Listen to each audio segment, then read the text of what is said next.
కొణతాళ రామకృష్ణ గారికి, కొణతాళ రామకృష్ణ గారికి, కొణతాళ రామకృష్ణ గారికి. గాజు గ్లాసు గుర్తుకే, గాజు గ్లాసు గుర్తుకే.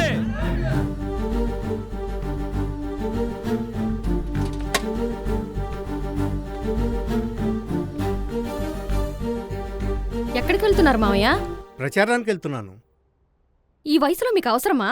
అవసరమే, నాకే కాదు నాలాంటి ప్రతి రైతుకి అవసరమే. ఆ రోజు రామకృష్ణ గారితో అడుగులో అడుగు వేయబట్టి రైవాడ గోదావరి జలాలు సాధించగలిగాం. రైతులు 15,000 ఎకరాలకు పైగా పంట పండిస్తున్నారు. అది కాదు నాన్న, పథకాలు. 8.5 లక్షల ఎకరాలకు సాగునీరు అందాలంటే సుజల స్రవంతి రావాలి. సుజల స్రవంతి కొణతాల గారితోనే సాధ్యం. రైతుల కోసమే ఆయన అడుగేస్తున్నారు.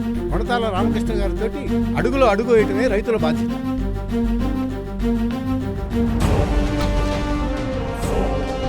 కొణతాళ రామకృష్ణ గారికి, గాజు గ్లాసు గుర్తుకే.